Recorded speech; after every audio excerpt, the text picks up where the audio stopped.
Hey everybody, welcome to another conversation with Carrie. Today I'm here with my friend Rebecca Zung, and I'm so excited to have this conversation because Rebecca, you and I haven't talked in person. Has it been a year and a half? Year and a half. That's crazy. So I know, but yet I feel like we have, because, we're connected on social media, and plus you've been like an amazing power in my life. well, yeah, so let me just, before I even say anything about you, okay, I'll say a little bit about you. We met at a dinner. And I remember when you walked into the room, you had this quality about you that I was like, wow, that is a powerful woman. Really? Yes, just when you walked in, I was impressed and intimidated. And not intimidated in I think the way I get intimidated is, God, I'm going to just expose myself. I can be a little bit judgmental. And so you walked in and you were like so beautiful and you had this powerful energy. And I just remember being like, I wonder about her. Who does she think she is? Not so much that, but I wonder what she does. I wonder if she's really all that, because you definitely came in with the energy of being all that. And then That's so funny because I'm going to tell you where I was in my life at that time. Okay. I'll let you finish. Well, then after, 15 minutes or whatever, hello, doggy. Go lay down. Sorry. It's okay. After a few minutes, you clearly showed who you were, right? And you encouraged me that day in a way, because you kept saying, we were trying to figure out our next steps in our businesses. And you were like, no, intuition. Keep going back to intuition. You kept poking me, and immediately I saw why you came in with the energy of being all that, right? I was maybe triggered by it because you walked into my life as someone who was gonna speak the truth and tell me what I needed to hear that day. That's so kind of you and nice to share that. Because, at that time I had just recently moved to California from Florida, within a couple of months of that time. And I had just decided to merge my practice with these two other guys in Florida who are still my partners there. But, I completely changed up my life. And so when I walked into that dinner, it was hosted by a mutual friend of ours, Nancy Juetten, who I want to give a shout out to because she's just amazing and awesome, and I love her. I was invited by a guy named Patrick Summer, who I didn't even really know. He was in Provisors with my husband, and he invited me and said, if you're not, you're new here, come with me to this dinner. I thought there was going to be 100 people there. I couldn't believe it was only 8 of us maybe or something. And so it was totally different than anything that I'd ever been to. But at the time I walked in thinking, I have no idea what I'm doing, no idea what my future is going to look like. It just was, I had all these thoughts of, okay, I'm going to, merge my practice, move, and then I'm going to create this whole new life. But I didn't realize how hard that would be to figure out what that looked like. And so it's very pleasantly surprising to me to hear what your perception was, because, I could see that I carried myself that way when I had this massive practice in family law, and I had this huge firm and all of that. But at that time in my life, I was actually feeling very vulnerable and kind of confused and not sure about my life. And but you have been an amazing soul for me. I do believe that we have soulmates, or souls that are supposed to show up in our space, and you are definitely one of those. I only met you in person that one time but at the time Nancy had suggested I do some kind of divorce retreats or something. And you said, oh, you need to meet the people from Camp Powerment. I'd never even heard of Camp Powerment. You introduced me to Dawn Andrews, and Dawn introduced me to Tammy Leader-Fuller, who's the founder, owner of Camp Powerment, who has now become one of my dearest friends. And she just recently had me as an expert at Camp Powerment this past March, like last month. And you also, through Dawn Andrews, I met Jane Portnoy, who's a very also good dear friend of mine here. And separately, you connected me with Dana Ferrand, who was a guest on my podcast. I was a guest on hers. But she set me up with Erica Glessing, who is the one that set me up with my podcast, which just went over 800,000 listens. We just started at the end of July. I have a co-host, Susan Guthrie, and we're averaging about 150,000 listens a month right now. So it's pretty darn incredible. Thank you, Carrie Roldan. Oh, you're so welcome. I love this story so much, right? Because each of us went into that needing something, right? And not knowing. And so to finish how you walked in and you saying, I can see how I was perceived that way. I saw both, right? I saw that you were this incredibly powerful together woman who was in a moment of not knowing what the hell was going to happen, right? Like I remember you saying, I don't know what to do next.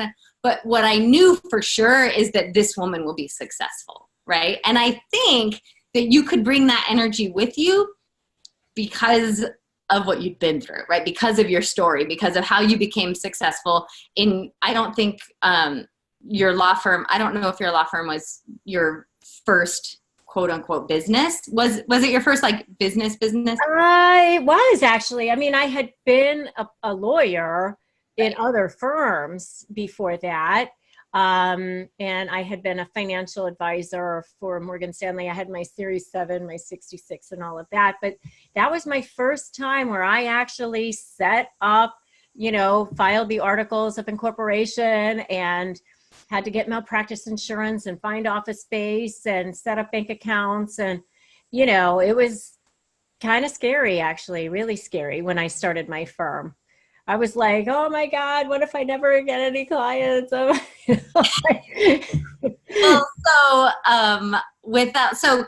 I should say, people who watch this Conversations with Carrie already know this, but what I do on this show is I interview people who are well known for something about other things.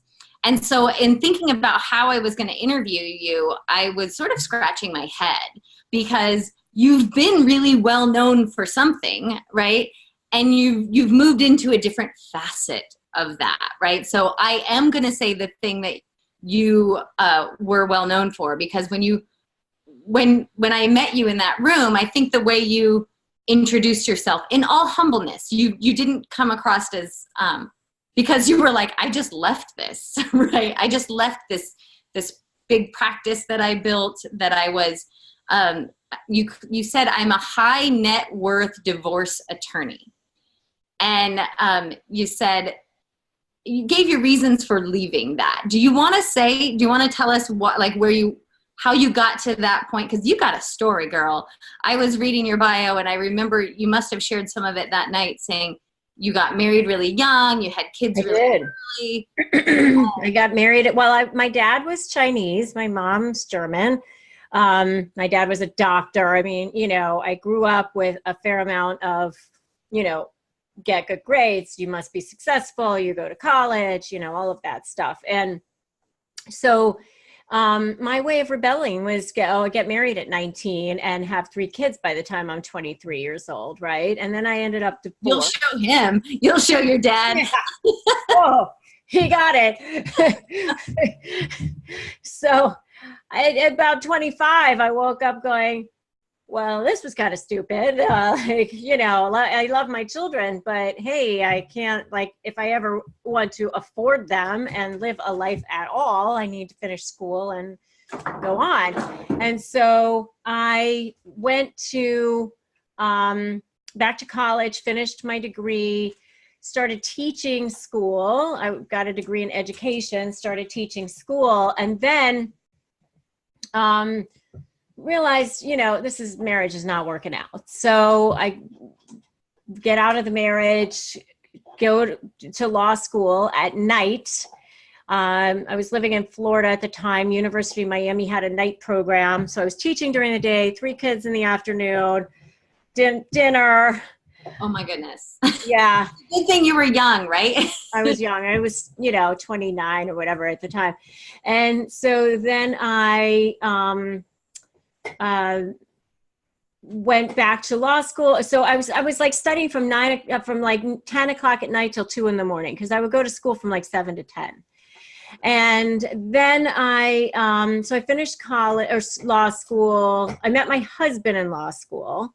So we've been together for 21 years. We'll be married 19 years this year. Just, kind of came up through the ranks as a divorce attorney, actually. I happened to get lucky enough to get a job with one of the top attorneys in the state of Florida, and just came up through that. Built my own firm. I had 15 employees or something, lots of attorneys working for me. It was a huge practice. But where I was at the time that I met you was that, I heard Glenn Fry say one time about the Eagles, we built it and then it ate us. I kind of felt that way. Like, I had this idea, this vision that I would be, okay, U.S. News does its best lawyers in America every year. I wanted to achieve that. Okay, got it.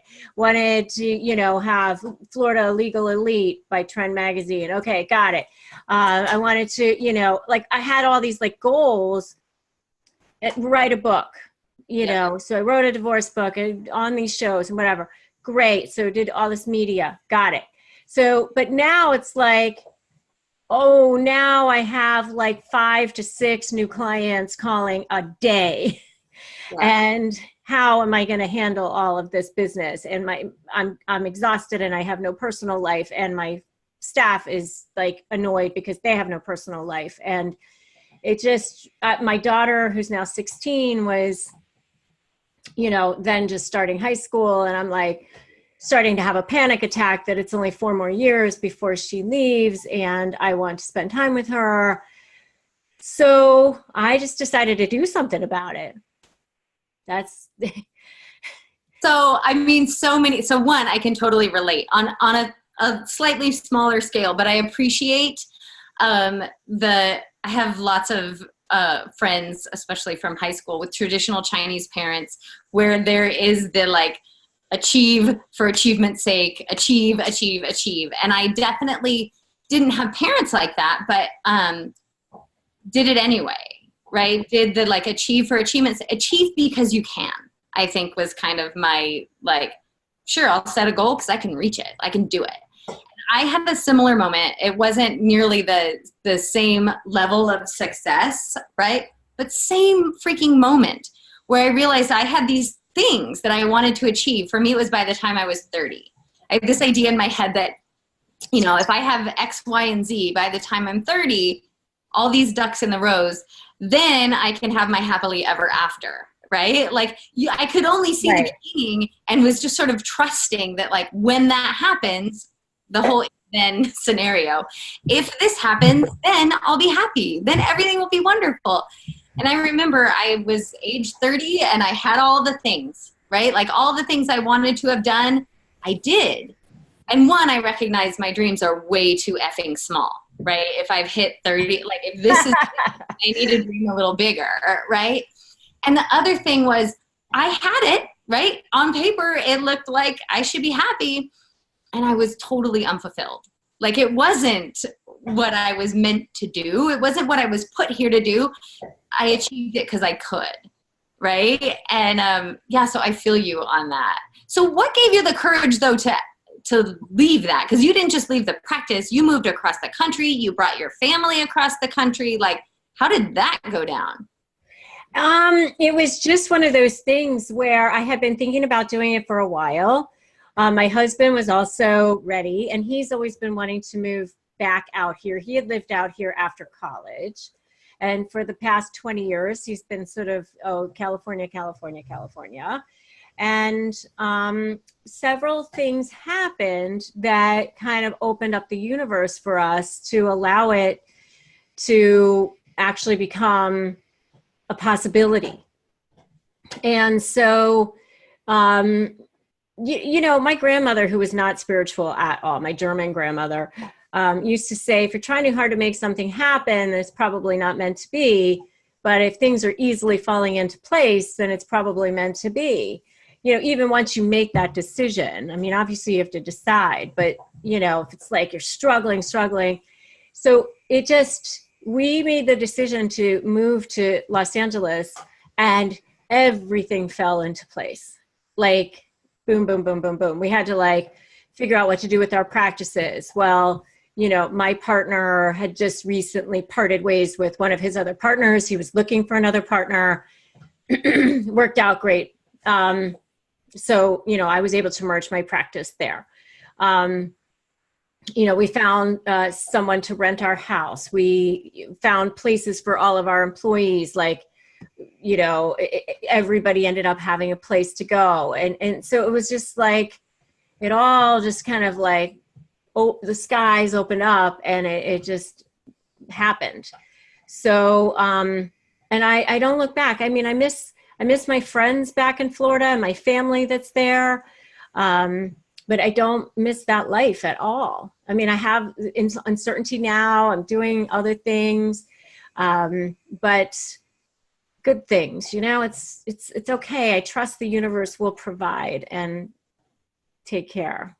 Well, and it is. So we started off saying you have this podcast that's like, I mean, I've been watching it, right? Because I met you that day.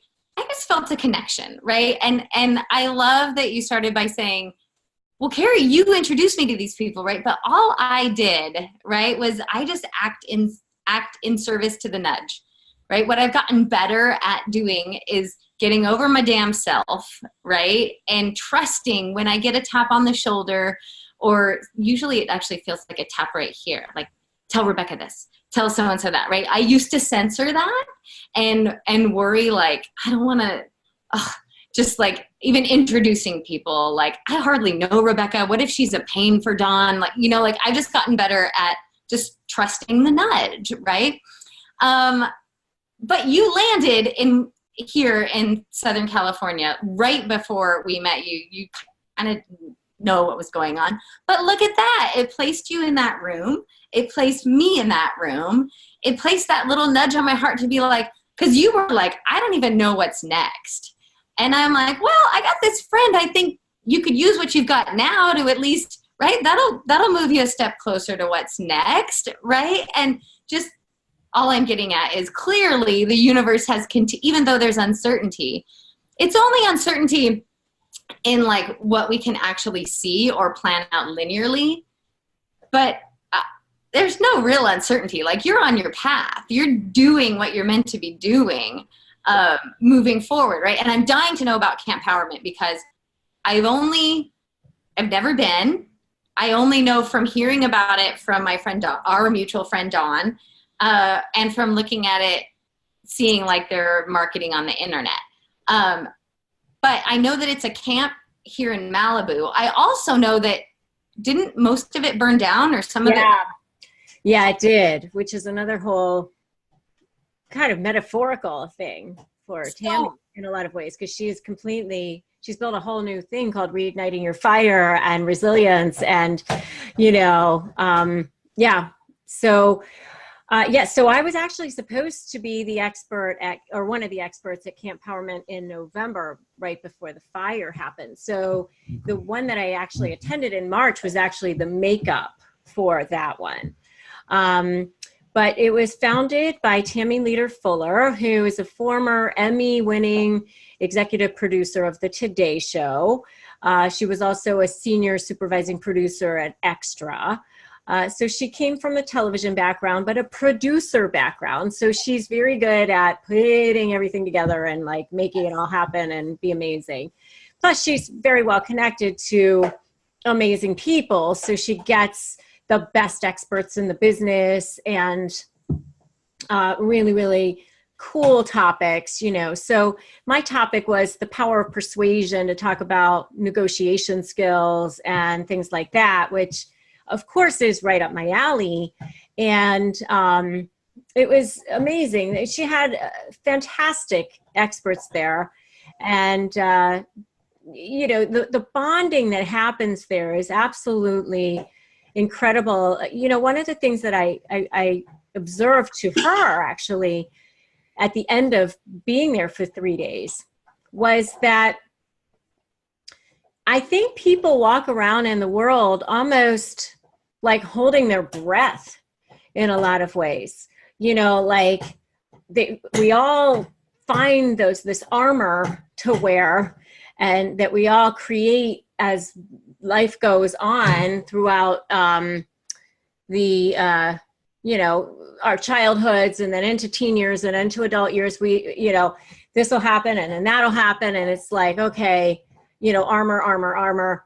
And then like, we almost are holding our breaths. And then we get to a place like empowerment, which is just complete love and support and no judgment and an opportunity to just find yourself and create who you want to be and be healed.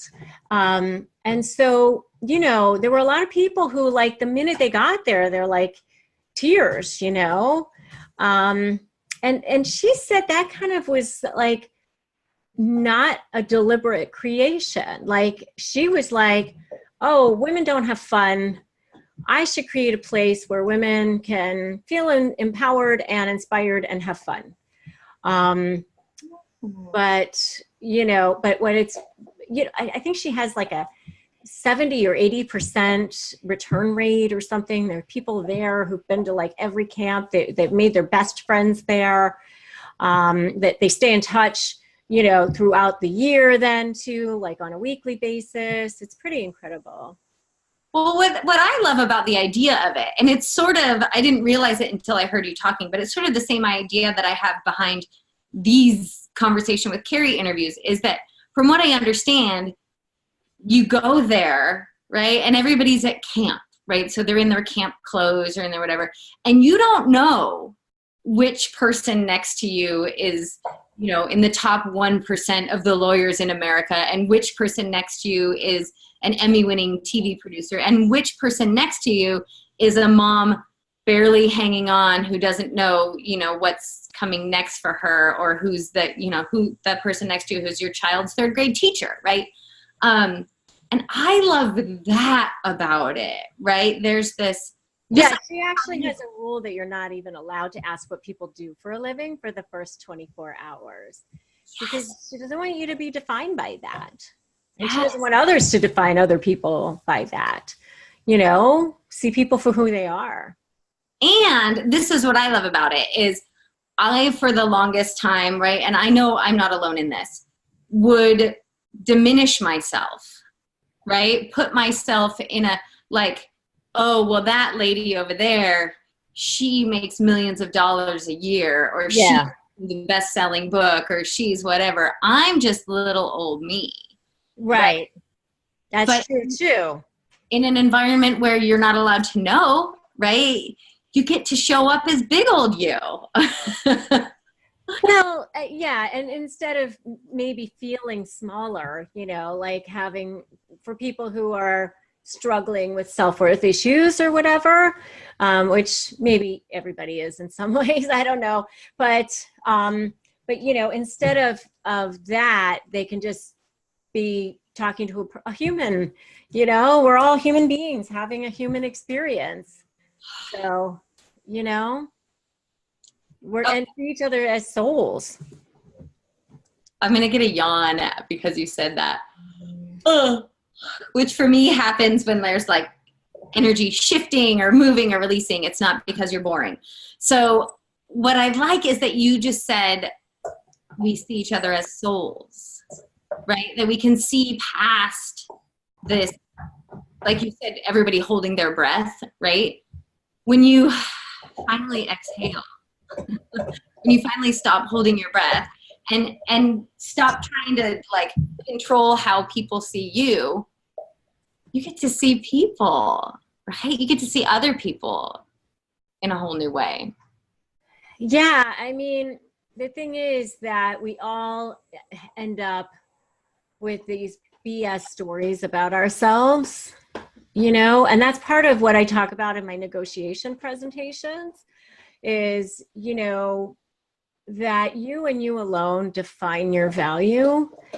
But we have to stop telling the stupid lies that we've kind of created for ourselves. Like, I'm not valuable because of XYZ, whatever it is, because of some event that took place when we were 3 or something, you know, that we misperceived as, well, this must mean I'm not valuable. Okay, so I'm thinking about this, like, at the risk of exposing what you're doing now, tell me more about that, about you and you alone define your value. And because I'm thinking, like, just knowing the little bits that I know about you, I'm thinking anybody who's a lawyer could be a shrewd negotiator. Oh, you know, I am so glad you brought that up. Okay, talk to me about that. Because I do this presentation on negotiations, I happen to know that women lawyers make 77.4 cents on the dollar of every man lawyer. Boo. So women lawyers who are allegedly trained to argue, win, negotiate for themselves, all of that, they're making 77 cents on the dollar for every man. And in the legal profession in general, it's like 51 cents on the dollar. And by the way, 20 years ago, it was like 80 something cents on the dollar. It's actually going backward. Wow. It's getting worse. I would never have guessed that. Okay, so now I have all kinds of questions about negotiating. And I happen to be in this moment right now where we could potentially be selling our house and buying another house. I don't really care if we sell our house or buy another house. Like, I love this house. I'm happy here. It's relatively small we have 3 kids and it's a 3-bedroom. So my daughters share a room, which is not, and they're 6 years apart. So it's not always super convenient that they're sharing a room, especially now. One's in high school, staying up later doing homework. The other one's like 8 and trying to go to bed at like 8 o'clock. And yet we're happy here. I love our neighbors, you know, whatever. My husband is like really wanting this new house. The reason I'm telling you this is because several times over the past, it's been on the market for like a month, we've had 3 or 4 offers, and inevitably like something strange happens each time. And I feel like it's because I'm totally unattached to the outcome, right? Like, my husband is like worried about the timing, or all this to be said is I feel like I have so much negotiating power because I don't feel like I need to sell, right? I don't feel like that's definitely part of it. Okay. So not being attached to the outcome and I have zero fear of loss, right? Yeah, well, then that's your leverage, right? So talk to me about that. And so creating leverage is one of my points in my presentation. Okay. But you and you alone define your value as number 1. So because, you know, you can sit there and create leverage on all kinds of things, but if you don't feel like you have any value, then you really don't actually have leverage. It really always comes back to that one point. You're speaking my language. So what I'm hearing is I could come up with all of this leverage, right? But really those are just, ooh, this is going to feel gross. Like, they're kind of slick tactics. If I don't actually, like, they're manipulative. If I'm not, I mean, part of negotiating is also doing your research, right? That's another one of my points. You know, you really have to know your research. I mean, not just what your arguments are going to be, but what the other side is going to argue, and be ready to refute what they're going to say too. And, you know, but the bottom line is, if you feel like crap about yourself, if you don't have any value, it all drives back to that same point, you know? I mean, because you're not going to create value. You're not going to create leverage around something you think doesn't have any value. So, you know, it goes back to that. So, I mean, with house negotiation, I mean, I'm talking about in general. Sure. Most people, when they think of negotiation, they think of house, car, job, you know, but the bottom line is, we're trying to persuade people to do stuff all day long. I mean, just to, you know, hey, I really like this brand of cereal. You should like it too. You know, whatever. Well, when you say negotiating, I'm thinking, I think the house for sure. I think buying a car, because people tend to think some negotiating. But I also think with children, right? With like just getting the kids in my house to do what needs to be done, and in the same breath, helping them feel honored and valued, right? Helping them not. Oh, now you've hit the nail on the head. Okay. Now you've really hit the nail on the head, because of what it really comes down to. This is like my favorite little part. And that is Oprah. Oprah talked about, after she did 25 plus years of shows and interviewing thousands of people every single day, she said there's one thing that's universal. Doesn't matter if you're Black, white, Asian, Hispanic, gay, straight, trans, old, young, whatever, same. And that is, do you see me? Do I matter?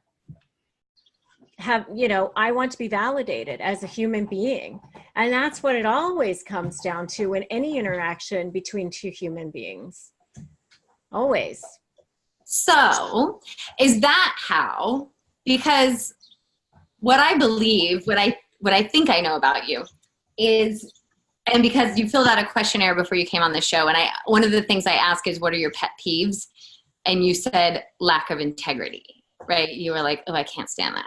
So what I think I know about you is that the reason you are a powerful force, right? The reason that when you walked in that room, I recognized you as someone who I would allow myself to be intimidated by, is because I saw that you knew your value.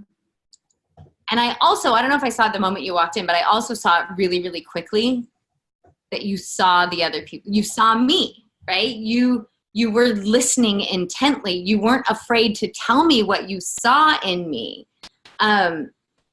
Anyways, I'm just wondering if that quality of seeing the other person, seeing the other side, is that what helped you in your second or third career, but your career as a divorce attorney? Yeah. Well, so I hired a coach, much like you, about 10 years ago, I guess, like when I started my practice and went out on my own. And she was an interesting kind of a business coach, because she also, she helps you figure out what your own personal blocks are before she can help you with your business stuff. Because obviously, if you don't get rid of the head trash, you're never going to be successful, right? So part of that process was a deliberate creation of, who am I? Who am I? You know, rather than who I wound up being, which is kind of who we all sort of walk around as. Yes. You can actually deliberately create who you are. And so I created that I am a powerful expression of what's possible. And when people are with me, they feel empowered. The whole sentence. Say that one more time, because that was glorious. I am a powerful expression of what's possible. And when people are with me, they feel empowered. And if I'm not that, then I'm out of integrity. Like there's an actual integrity around that. Holy shit, Rebecca. That is exactly what I felt when you walked in that room. You were a powerful expression of what was possible. Even though in that moment you were like, I don't know what's next. I don't know. Like, you were that. And hells to the yeah, I was inspired just by being around you.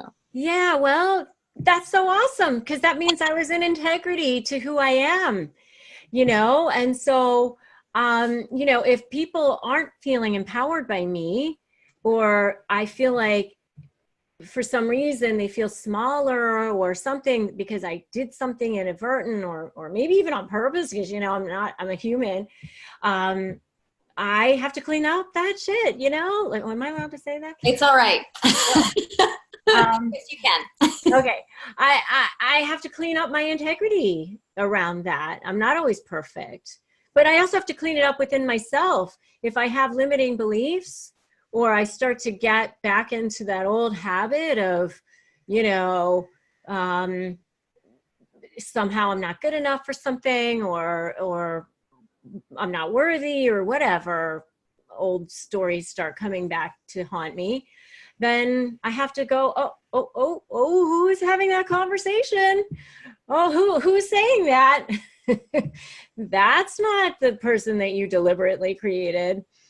So being in the place that you are now, and in this place where you've stepped into a different type of business, a related, right? And you've created a podcast, and your podcast is doing really well.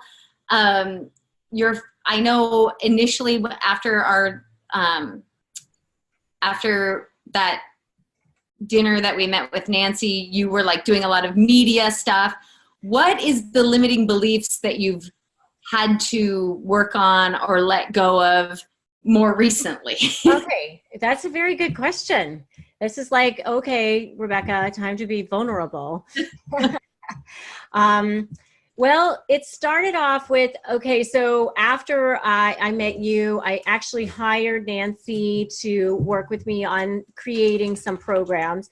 So I created some divorce master classes, which still are online and live in my, on my website, RebeccaZung.com.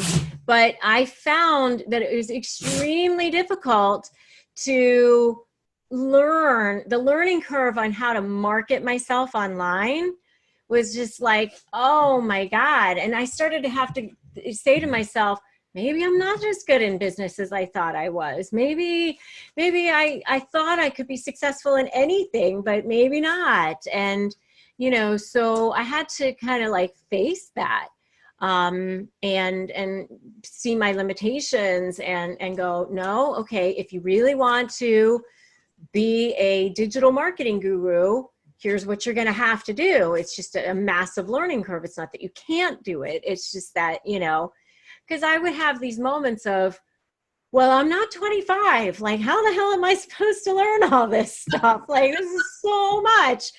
I mean, even with you, like, you'll send us, like, you send me like a voicemail, which is like some video. And I think, okay, how the hell did she do that? It's total path of least resistance. It's because I do that. I was remembering that's how I introduced you and Dawn, is I sent video, because I'm like, I can't type all this crap out. Like, this is going to take. I know, but still, it's like, that's like a learning curve.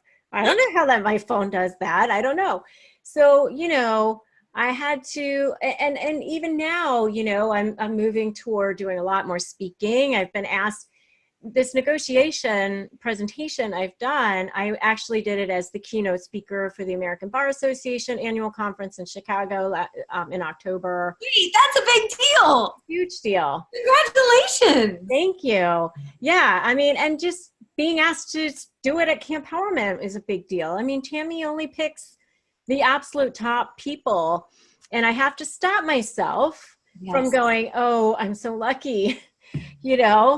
Because, my coach has taught me, no, this is who you've created yourself to be, And who you've created yourself to be all I hear when you say that sentence is the truth of who you are, right? Like if someone else walked around with that sentence, it wouldn't be an integrity. It wouldn't be who they would be. They'd be putting on a costume. That is such a perfect way of putting that.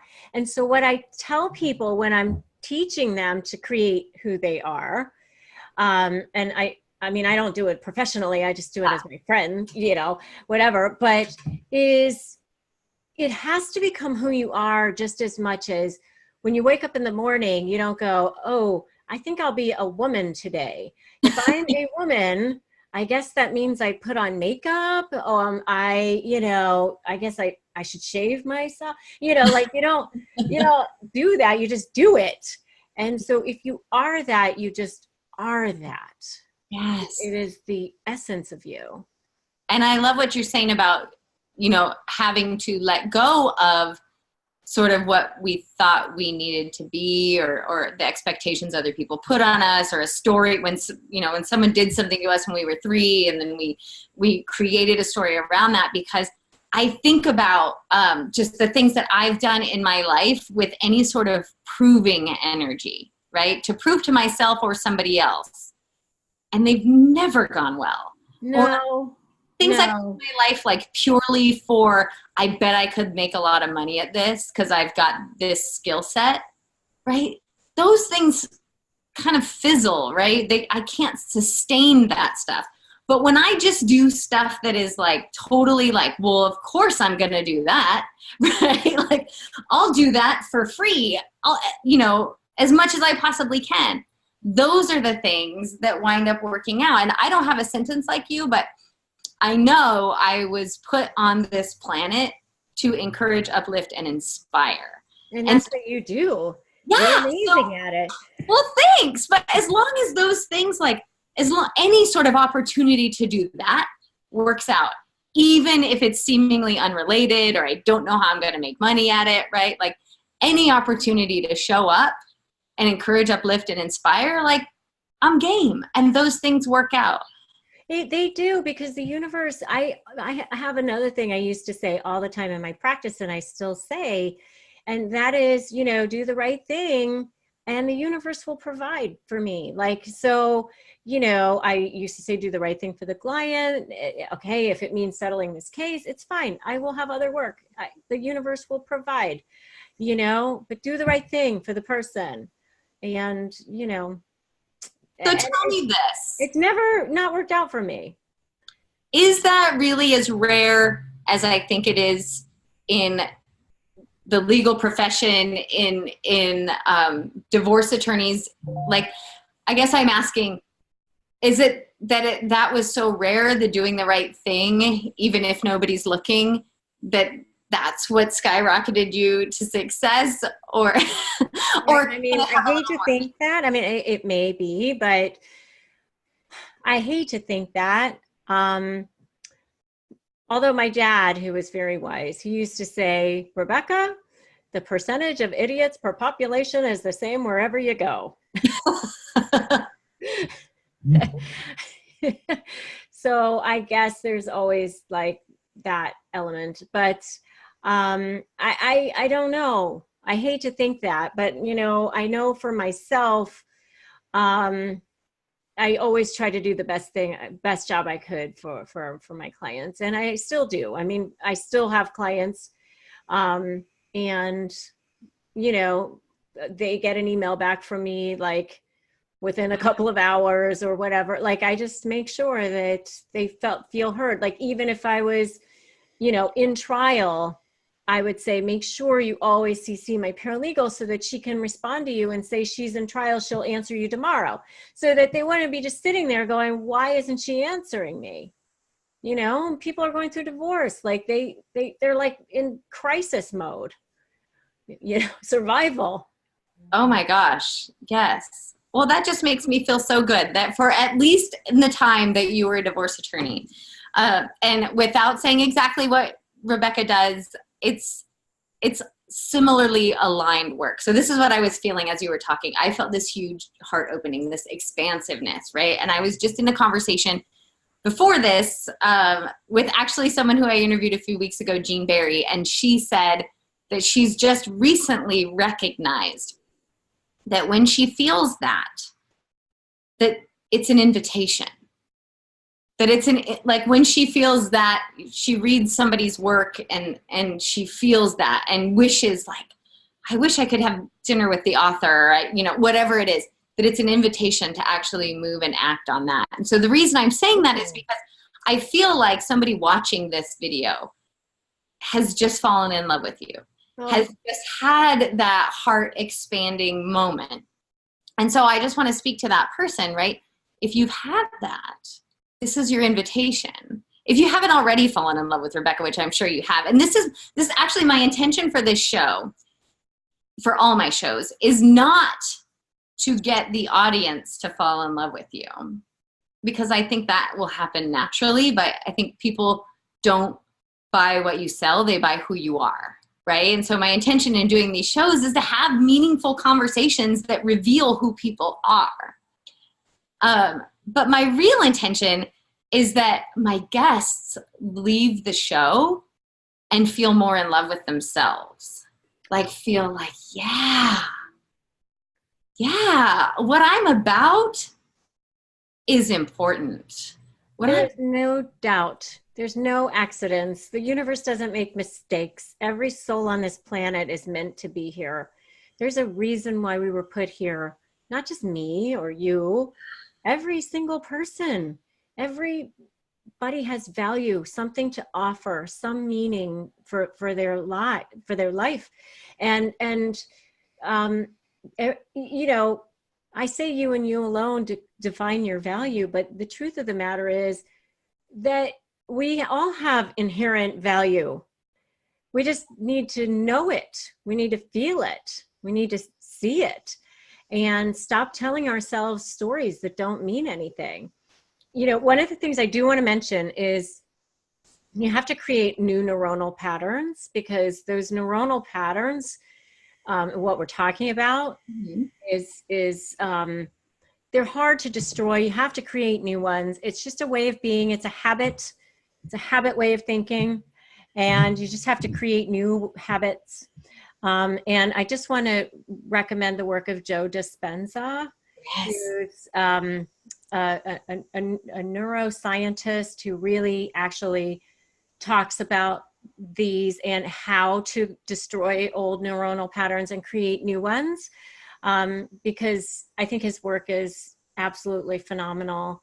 I don't know him. He gets nothing.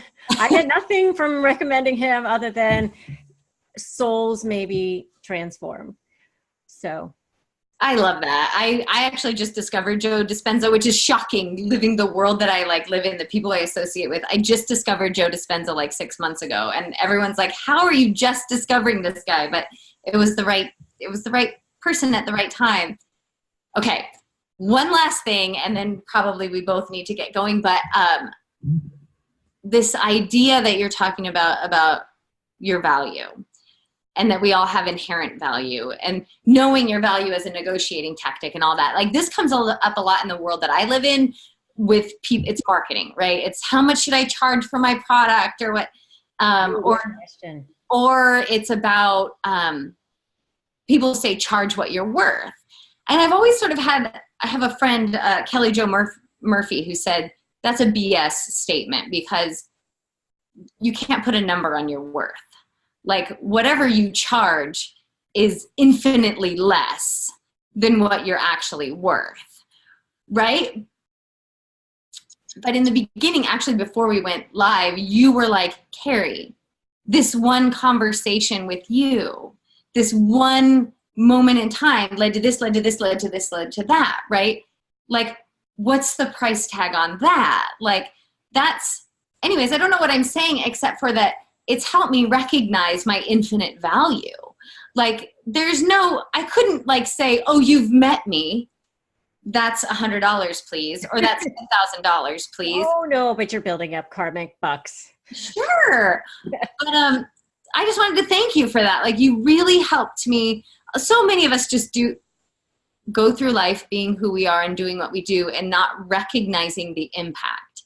And what you did was just give a little moment of showing impact by saying, hey, this is what happened because we talked. Okay, so I'm going to tell you a quick story about your value for charging. Okay, so when I first went out on my own, the guy who's now my partner, Okay. Jack Long, there's a reason why I chose him to be my partner. Okay. I set my hourly rate at something low because I was like so afraid I wasn't going to get clients and whatever. And so he stops by my office after work one day. It's like 5 o'clock and my receptionist is like, Jack Long is here to see you. I'm like, okay, that's weird. So I go out, sit in the conference room with him. He says, I'm here to tell you that you need to raise your hourly rate. And he's like 70 something, and I said, okay. I said, but I'm afraid I'm not going to get clients, whatever. He goes, I'm going to tell you a story. He said, when I first went out on my own in like 1960 something, whatever, he goes, I did a great job for this guy and in his divorce. And he goes, after the divorce, guy comes back to me and he goes, you did a great job for me, Jack. You charged me $4,000. And the guy goes, yeah. And he goes, my wife's attorney charged her $5,000. And Jack's like, okay, yeah, so you should be happy. He goes, nope, I think that he must be better than you. And he stood up, turned around, said, raise your rates, and walked out of the room. And I never forgot that because, when you're defining your value, people, the way the world works is that they define your value based on what you're charging. And so if you go around giving everything for free or you don't charge enough, then, you're going to end up,